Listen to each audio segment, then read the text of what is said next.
Balik lagi di Sofan Santuy. Malam ini kita bakal kedatangan narasumber yang berkaitan dengan universitas terbuka. Kakak yang satu ini dikenal dengan sikapnya yang sofan. Enggak, maksud aku sopan ya teman-teman. Dia itu sopan, santun, leadershipnya nggak usah diragukan lagi. Tapi malam ini kita akan mengulik lebih jauh tentang pengalaman 1 tahun pertamanya tinggal dan bekerja di Taiwan. Sampai akhirnya kenapa kakak ini memutuskan untuk kuliah di UT dan juga katanya sih sekarang udah mau lulus. Wah, kita doakan semoga semuanya lancar dan beliau bisa wisuda. Amin. Dia juga pernah menjabat sebagai ketua BEM UT di periode 2019 sampai 2020 loh guys. Jadi menurut aku malam ini tuh spesial banget. This is a very special person, best of the bestnya UT Taiwan. Oke, langsung aja ini dia narasumber kita, Kak Aijat Nur Hidayat. Yeay.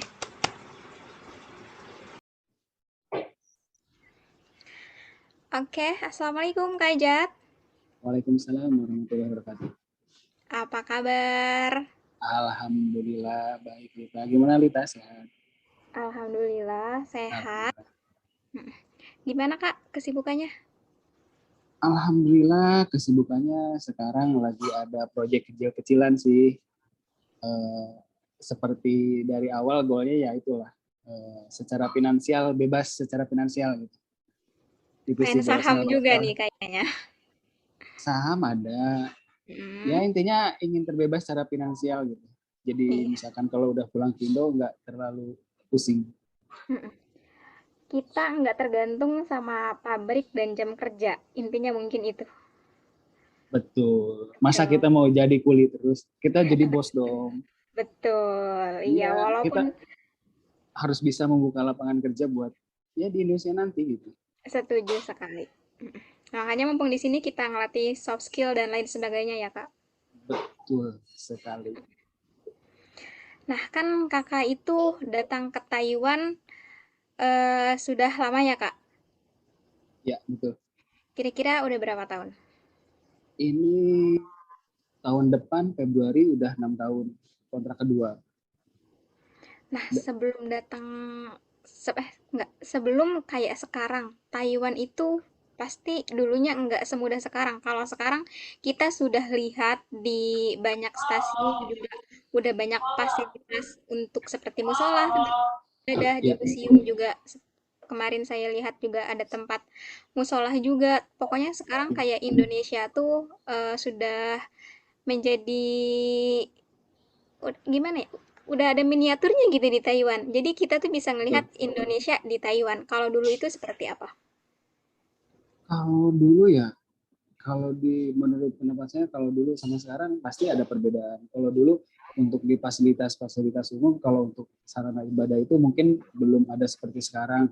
Kalau Hmm, sekarang-sekarang saya lihat seperti di kereta cepat itu, kalau untuk daerah Taichung itu di Sinwuri itu Sinwuri. ada musolanya gitu.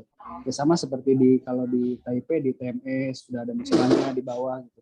Jadi untuk emang betul seperti yang kita bilang sekarang tambah ke sini fasilitas-fasilitas untuk para PMI khususnya dari Indonesia itu difasilitasi gitu dari pemerintah sendiri gitu.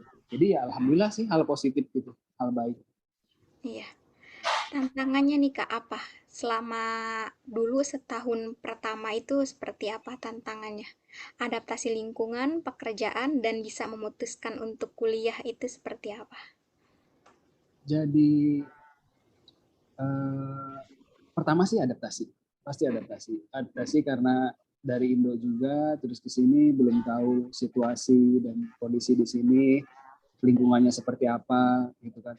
Saya juga pas datang ke sini itu nggak langsung kuliah, tapi saya nunggu 1 tahun dulu, tanya-tanya informasi dulu, karena dulu itu nggak seperti sekarang. Kalau sekarang itu akses tuh untuk kita ingin kuliah gitu eh, banyak, terutama kan ada Himas UT juga gitu. Betul. Jadi ya alhamdulillah tambah kesini Himas UT semakin aktif gitu di media sosial dan juga banyak karya-karya Himas juga gitu. Jadi Himas itu UT Taiwan itu juga makin banyak dikenal sama banyak orang gitu. Ya alhamdulillah itu suatu hal yang positif. Beda kalau seperti dulu. Kalau dulu itu eh, terbatas gitu. Hanya orang-orang tertentu yang punya informasi ke UT sendiri gitu. Malah saya juga nanya-nanya teman, itu susah, nggak ada yang tahu. Pas kebetulan ada teman yang satu pabrik juga kenal, nah dia kebetulan sekolah di UT juga. Kalau tantangannya yang pertama pasti itu sih kerjaan, karena kita di sini tuh SOP kita emang kerja gitu kan, bukan kuliah. Jadi ya itu membagi waktu, gimana caranya kita kerja dengan kerjaan padat. Di saya sendiri kerjaan itu sehari itu 12 jam.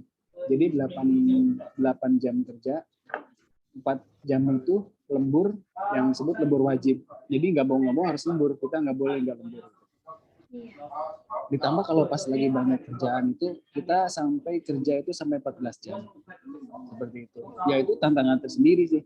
Balik lagi ke diri kita itu tekad, niat kita tuh kesini tuh mau apa gitu. Apakah kita mau kerja, cuman kerja doang gitu kan? Apakah di sini kita memanfaatkan waktu, kalau misalkan kita di sini sambil menuntut ilmu, supaya nanti pas pulang ke Indo kita bisa memperbaiki kehidupan kita, intinya lebih baik seperti itu.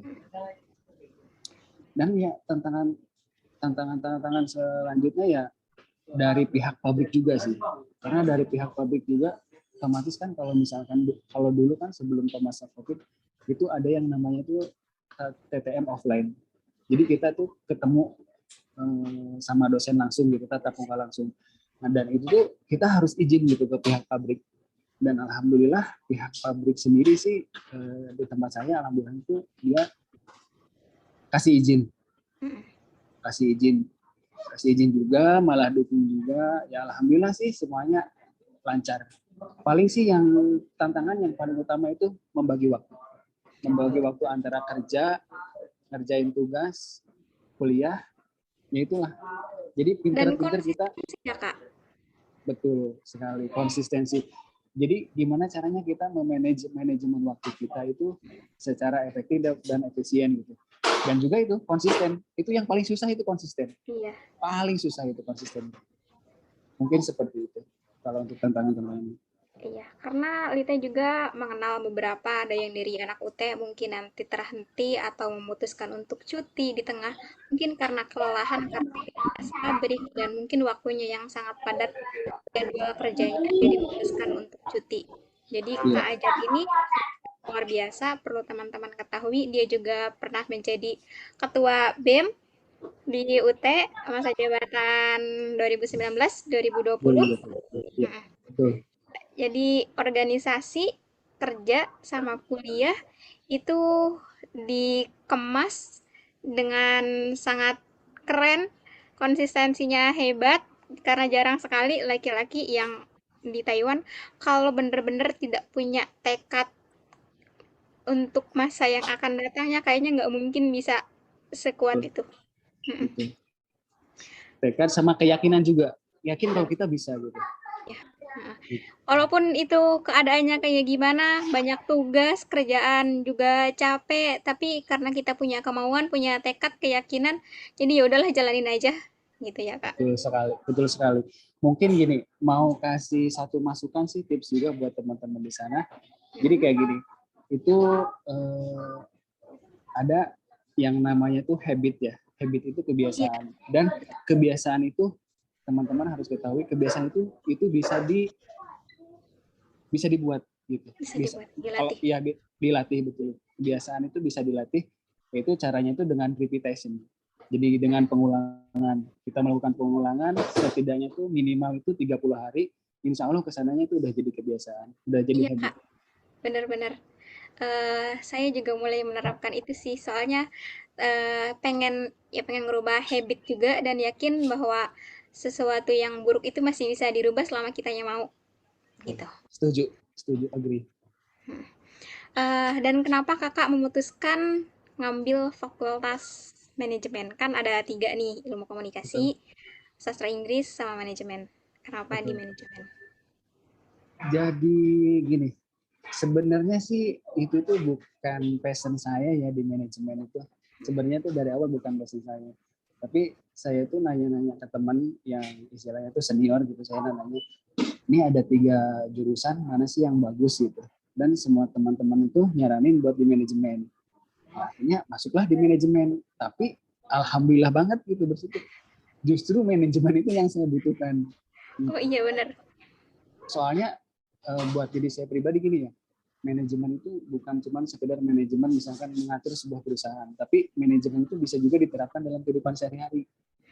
Misal gitu kan di manajemen waktu, Manajemen waktu. gitu kan. Ya di manajemen keuangan kita, gitu kan. Pokoknya bisa diterapkan di kehidupan sehari-hari dan itu ya alhamdulillah manfaatnya di situ. Iya. Tapi Jadi ketika saya melihat teman-teman anak manajemen yang kadang screenshotannya angka-angka itu tuh kayak ya ampun, sangat susah sekali.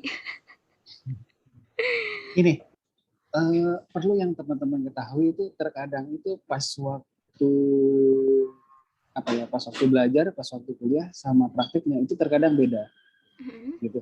Sebenarnya itu kalau yang saya alami sekarang ya, menurut pengalaman saya juga, itu misalkan hitung-hitungan seperti itu terkadang itu dasar-dasarnya, basic-basicnya. Tapi kalau misalkan udah diterapkan di real, di kehidupan real, misalkan di pekerjaan gitu, atau di apa, justru itu angka-angkanya tuh udah kita udah tinggal pakai aja gitu, nggak usah hitung serumit itu gitu. Yang penting kita tahu dasarnya gitu. Jadi sebenarnya tuh di kehidupan nyatanya itu udah lebih dipermudah lagi gitu. Cuman itu basicnya. Tapi kalau kita udah tahu basicnya, jadi kesananya enak. Makanya dipelajarilah itu. Yang penting kita paham aja sih caranya. Kalau udah diterapkan pas implementasi di kehidupan nyatanya itu si data-data tersebut udah lebih apa ya? Udah lebih tersedia. Ya kita tinggal rumusnya ini ya udah tinggal pakai datanya udah ada. Seperti itu. Jadi kita harus paham secara teoritis biar bisa mengimplementasikannya di kehidupan sehari-hari. Iya, Gitu. betul. Ya. Dan menurut kakak, kuliah itu penting gak sih? Karena kan mungkin ini saya bisa salah menyebutkan ya. Ada ratusan ribu orang Indonesia, BMI Indonesia yang ada di Taiwan, tapi hanya segelintir orang yang memutuskan untuk kuliah. Jadi menurut pandangan kakak, kuliah itu penting atau tidak? Kalau buat diri pribadi saya, menurut opini saya nih ya, menurut opini saya penting banget. Pendidikan itu penting banget. Justru itu tuh satu buah investasi yang sangat-sangat penting. Penting banget. Kuliah itu penting. Kenapa sangat penting? Jadi gini, sekarang kan zaman itu kan dengan bertambahnya ya zaman gitu tahun demi tahun itu otomatis kan berkembang zaman tersebut dan berubah-ubah nggak seperti yang dulu gitu. Jadi dengan pendidikan kita bisa belajar, kita bisa mengetahui gitu kan perkembangan zaman gitu juga dengan ilmu-ilmu yang kita miliki. Jadi diharapkan kita bisa survive di dalam kehidupan itu sendiri gitu. Jadi kalau misalkan kita nggak bisa nggak kurang secara misalkan pendidikannya kurang, ya otomatis kita ketinggalan gitu. Benar. Tapi itu sih balik lagi ke diri kita pribadinya masing-masing gitu. Tapi kalau menurut diri pribadi saya itu sangat penting pendidikan. Karena apa? Karena pendidikan itu ya walaupun dulu saya juga ada sih banyak teman-teman yang mencemooh ya kepada saya misalkan ngapain kuliah orang di sini kuliah kita kan datang ke sini buat kerja ngapain juga kuliah capek-capek. Tapi saya punya keyakinan sendiri kalau ilmu itu penting. Pendidikan itu penting. Walaupun saya nggak misalkan ada orang-orang yang sebagian cuma mengejar ijazah gitu. Tapi saya nggak. Saya yang penting itu ilmu. Ilmunya sudah itu bisa diterapkan di kehidupan supaya kehidupan saya lebih baik. Seperti itu. Jadi ya alhamdulillah dengan pendidikan tersebut, alhamdulillah sekarang bisa lebih baik. Ya mudah-mudahan sih doanya dari teman-teman semua jadi bisa bermanfaat terutama untuk lingkungan sekitar dan juga terutama ya bangsa Indonesia karena saya punya mimpi yang besar gitu. Wah, Kita tunggu teman-teman. Kira-kira akan ada dobrakan apa dari Kak Ajat ini di masa yang akan datang. Kita doakan pokoknya semoga Amin. goals-nya atau mimpinya itu tercapai ya. Amin. Dan ikut menambahkan, kenapa saya juga kuliah. Sebenarnya kuliah itu butuh apa nggak butuh, tergantung dari diri kita masing-masing. Karena saya berpikir kuliah itu butuh untuk diri saya, untuk memanage waktu saya, memanage pikiran saya, memanage pola pikir. Jadi, karena kita di sini punya salary, kita investasikan sebagian dari leher ke atas. Kalau Ya, kita investasikan ke rumah itu mungkin akan mati gitu ya, Kak. Sementara betul. kalau misalkan kita investasikan ke leher ke atas, pulang ke Indonesia pun kita mudah-mudahan dari sisa salary kita itu ada sisa. Pas pulang punya rumah dan bekal dari Taiwan bisa kita implementasikan jadi Betul. ya seperti itu. Eh, dan saya mau tambahkan nih Hmm. buat teman-teman semua ini, teman-teman itu eh, hati-hati dengan pemikiran teman-teman. Itu yang ada di pikiran teman-teman itu harus hati-hati. Karena kenapa? Karena semuanya itu berasal dari pikiran. Jadi misalkan gini, semua itu berasal dari pikiran, awalnya itu dari pikiran. Karena dipikirkan terus, jadinya tuh diucapkan. Sesudahnya diucapkan, itu jadi tindakan. Nah, yang sesudahnya jadi tindakan, itu jadi kebiasaan. Sesudahnya jadi kebiasaan. Nah, itulah karakter diri kita. Maka semuanya itu berawal dari pikiran. Jadi teman-teman pikirannya itu harus benar-benar yang positif gitu. Jadi kalau misalkan yang negatif-negatif ya nanti jadinya tuh kebiasaannya negatif gitu. Karena semua dari pikiran. Itu aja sih buat teman-teman pesan. Iya. Pikiran, lingkungan, ketika pikiran kita positif, ucapan kita positif, kita juga akan sekaligus merubah lingkungan kita jadi di zona positif. Betul, Dan betul. ketika semua orang kumpul di zona positif, pasti akan menghasilkan suatu karya atau ide gagasan yang mudah-mudahan itu bisa berdampak di lingkungan kita. Betul. Hmm. Setuju sekali. Ngomongin ngomongin goals nih Kak, biar bisa diperjelas gitu. Jadi saya penasaran kira-kira goals terdekat impian Kakak itu apa sih? Bebas secara finansial sih. Bebas secara finansial di umur Finansial ya ada target nggak nih? sebenarnya gini. Targetnya 1 tahun ini pokoknya. Tapi ini Mantap. udah alhamdulillah udah ini sekarang udah mulai memperlihatkan hasil gitu. Mhm. Cuman ya mulai memperlihatkan hasil usaha-usaha ya kemarin tuh baru-baru sekarang mungkin kalau saya boleh kasih tahu berapa hari ya 3 hari ini saya baru dapat hasil baru ketemu ilmunya baru tahu gitu ya alhamdulillah sih saya bisa profit konsisten sehari 1 juta Di trading ya? Jadi trading per hari. di trading ya. Oke. Kakak ini jadi trader, guys. Jadi mudah-mudahan nanti bisa jadi mentor, bisa ngajarin ke teman-temannya, ke lingkungannya. Jadi tuh biar kayaknya tuh nggak sendirian gitu loh. Nah, justru sih sebenarnya saya pengen ya makanya kan Mm. saya tadi goal saya pengen bebas secara finansial sebenarnya saya pengen nanti kalau misalkan setidaknya saya udah punya ilmu saya udah konsisten profit gitu kan setidaknya udah tahu celah-celahnya mungkin nanti untuk kedepannya saya bisa aja gitu misalkan berbagi ke teman-teman yang lain karena saya nggak mau gitu misalkan saya kayak sendirian nggak mau Iya, saya pengen kayak banyak orang betul. sama-sama Jadi kayak biar senang bisa membantu yang lain juga ya, Kak. misalkan seperti itu. Nah, menurut Kakak sendiri bagaimana peran anak muda untuk kemajuan bangsa? Sangat penting Hmm. peran anak muda pertama tuh peran anak muda sangat penting dan kedua tuh sebenarnya pemerintah Iya, itu juga sangat penting. Kenapa pemerintah sangat penting? Karena di undang-undang sendiri itu dicantumkan nggak tahu itu ayat berapa pasal berapa gitu yang berbunyi itu kurang lebih seperti ini. Kalau pendidikan itu adalah hak semua hak warga negara gitu untuk mendapatkan pendidikan yang layak. Nah dan itu tugas pemerintah, kewajiban pemerintah untuk mengedukasi masyarakatnya atau warga negaranya untuk menjadi pintar. Dan sebenarnya pemerintah itu punya regulasi gitu kan, punya peraturan, dia punya kewenangan. Sebenarnya peran pemerintah itu sangat sangat sangat sangat penting dengan peran pemerintah, terus dengan anak mudanya juga punya keinginan, insya Allah sebenarnya bisa gitu. Cuman nggak Iya. tahu sekarang miskomunikasinya tuh di mana gitu. Jadi kebanyakan anak-anak muda itu kurang tertarik sama pendidikan, jadi terus secara literasi juga kurang. Ya Mungkin kalau karena mau sistem pendidikannya, Kak.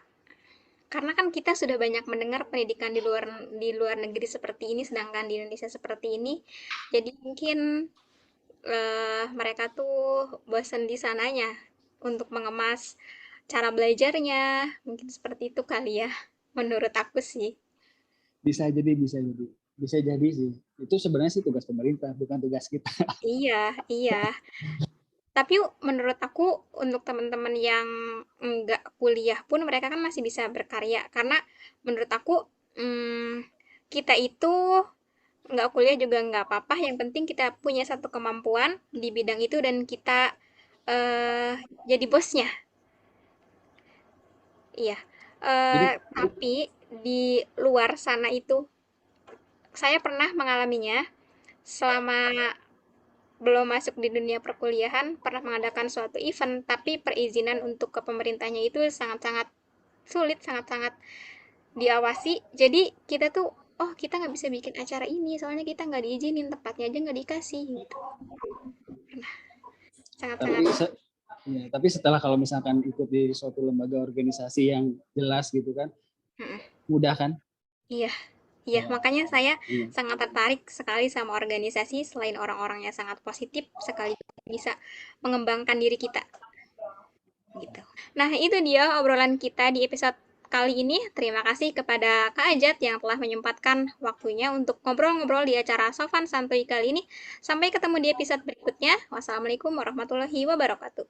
Bye. Waalaikumsalam warahmatullahi wabarakatuh.